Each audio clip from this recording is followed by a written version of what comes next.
اے بہن زینب چونکہ اب کربلا آ چکی ہے، اب میں عباس کو کیا کہہ کر سمجھاؤں؟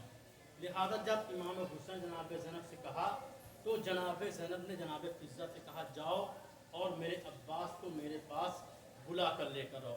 عزیزو چونکہ آج محرم کی 4 تاریخ ہے، یہی وہ تاریخ ہے کہ جب خیموں کو فرات سے ہٹایا گیا ہے اور پانی پر بندش لگا دی گئی ہے۔ پانی تو 4 محرم سے ہی بند کر دیا گیا تھا، لیکن جب خیام حسینی میں جو پانی باقی بچا تھا وہ 7 محرم تک باقی تھا۔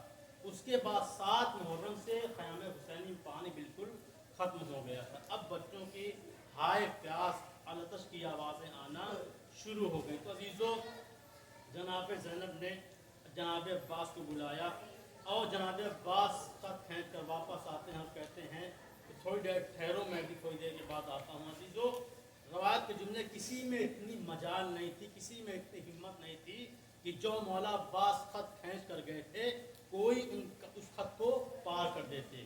اس کے بعد جناب عباس خیمے میں آتے ہیں، جناب زینب کے سامنے 2 زانو ہو کر بیٹھ جاتے ہیں۔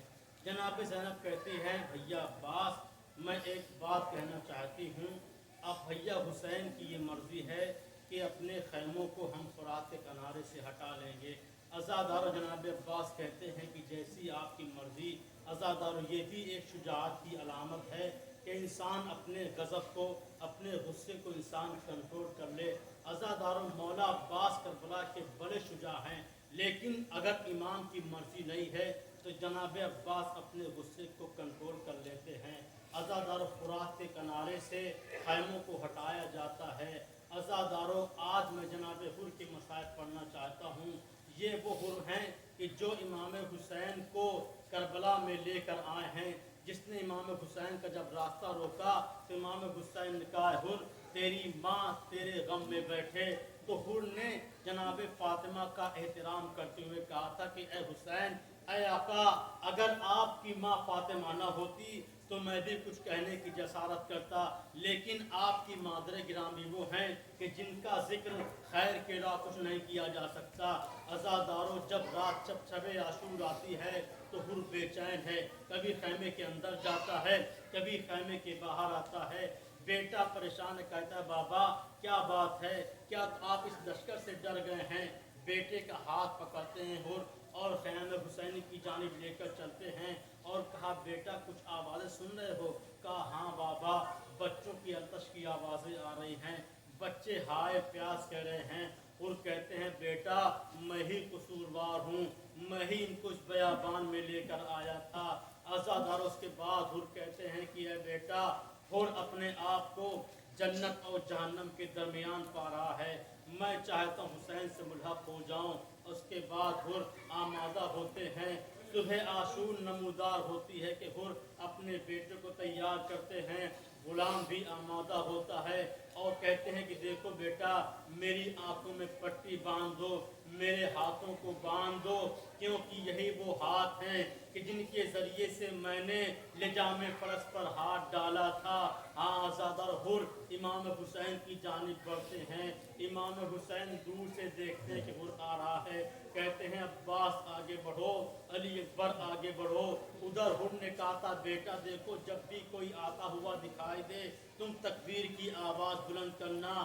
بیٹے نے تکبیر کی آواز بلند کی، اللہ اکبر۔ کہا بیٹا کیا بات ہے؟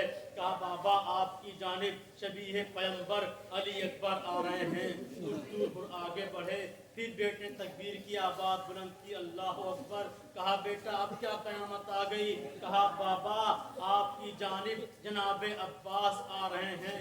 عزادار اس کے بعد حر کچھ دور بڑھے تھے کہ حر کے بیٹے نے 3 مرتبہ کہا اللہ اکبر، اللہ اکبر، اللہ اکبر۔ حر نے کہا بیٹا اب کیا قیامت آ گئی؟ کہا بابا ارے آپ کی جانب آقا حسین آ رہے ہیں۔ عزادار سننا تھا کہ حر نے کہا بیٹا دیکھو جب آقا کے قریب پہنچ جاؤں مجھے بتا دینا۔ عزادارو جب جناب حر پہنچتے ہیں